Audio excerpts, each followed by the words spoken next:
Women's थी, उनको वो लेकर के उठाकर चले गए। पाले हुए ये गुंडे थे आतंकवादी, अब वो खत्म हो गए, डर गए वो। ईरान जो है वो आतंकवाद को बढ़ावा दे रहा है। वैसे तो इजराइल अपने हिसाब से ठीक कर रहा है। कश्मीर के अंदर बेगुनाह लोगों की हत्या होती है। इजराइल और ईरान से भारत में आता है crude oil, medical and health care products, fertilisers, chemicals, dry fruits और यहाँ तक कि हीरे भी।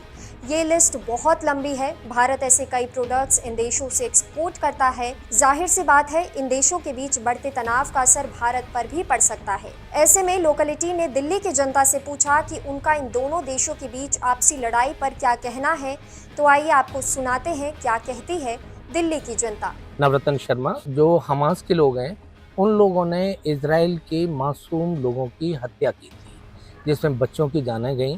और इसके अलावा उन्होंने निर्दोष जो वहाँ की जो वुमेन्स थी, उनको वो लेकर के उठा करके लेके चले गए।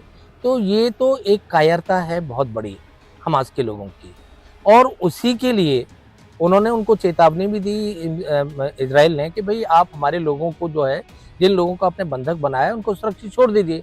लेकिन हमास ने उनको सुरक्षित नहीं छोड़ा, तो फिर एक्शन पर एक्शन तो होना ही था।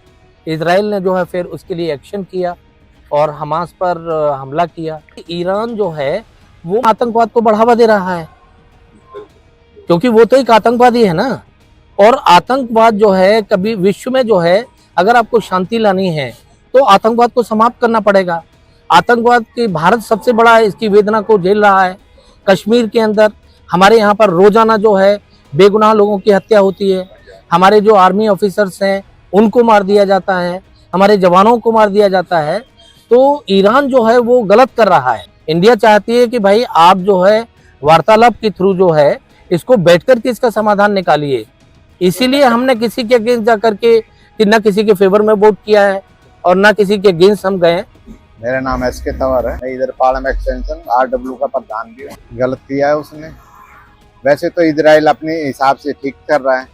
उससे पहले भी इजराइल पे भी तो उन्होंने काफ़ी हमला किया है, उसकी भी काफ़ी ट्रेजेडी हुई है, उसके भी तो काफ़ी लोग वहाँ मारे गए हैं। तो हमारा मानना ये है कि भाई इसमें इस तरह से नहीं होना चाहिए, क्योंकि नरसंहार हो रहा था, इसमें आम आदमी की जान जा रही है, वो तो टोटली गलत। और भारत का क्या स्टैंड रहना चाहिए आपको? भारत तो आपको पता ही है, भारत तो पहले से भी, क्योंकि मानवता के प्रति भारत अडिग रहा है, तो भारत तो चाहेगा ही भाई किसी भी तरह से कोई आपस में कोई भी जंग ना हो। खुशी है, मैं यही पालन एक्सटेंशन का रहने वाला हूँ। दोनों देशों, दोनों कंट्रियों को बैठ करके शांति की वार्ता करनी चाहिए आपस में। मतलब इसको एक शांति का कोई ऐसा मतलब सोल्यूशन निकालना चाहिए जो कि एक दूसरे के साथ कोई इस तरह की घटना ना हो, आपस में एक दूसरे के लोग ना मारे जाए। बस, और इससे ज़्यादा मैं कुछ नहीं कह पाऊँगा। और क्या आपको लगता है कि इंडिया का यहाँ पे स्टैंड रहना नहीं, इंडिया यहाँ न्यूट्रल रहेगा, क्योंकि इंडिया पहले भी कभी इस तरह के पक्ष में नहीं रहा, वार के पक्ष में नहीं रहा है, वो शुरू से न्यूट्रल रहा है, वो शांति का पक्षधर है। मेरा नाम अशोक कुमार है, मैं ये पालम एक्सटेंशन का रहने वाला हूँ। हुआ है, ये गलत हुआ है और ऐसा नहीं होना चाहिए। ईरान का तो उसमें कोई रोल था ही नहीं। जो पहले हमास ने अटैक किया था इजराइल पे, तो पहले उसने अटैक किया था, कितने लोगों को मारा था, कितने बच्चे थे उसमें, लेडीज थी, वो पार्टी थी उनकी एक, उस पार्टी में मारा था उनको। वो तो अपना बचाव करेगा ही, लेकिन जो मानवता की जो संहार हो रहा है वो नहीं होना चाहिए, वो सभी ने देखना चाहिए। और ये है कि कोई हमें मारेगा तो हम तो अपना तो बचाव करेंगे। और भारत का क्या स्टैंड रहना चाहिए आपको? भारत का स्टैंड तो वही न्यूट्रल होगा, भाई शांति से बात हो जाए। लेकिन यहाँ शांति की गुंजाइश है ही नहीं।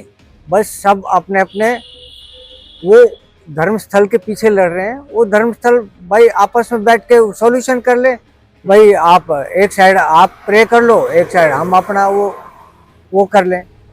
ये समाधान ये करना नहीं चाहते। यहाँ डोमिनेशन होगा, मतलब प्रेशर डालेंगे एक दूसरे के ऊपर, वहाँ दिक्कत पैदा होती है।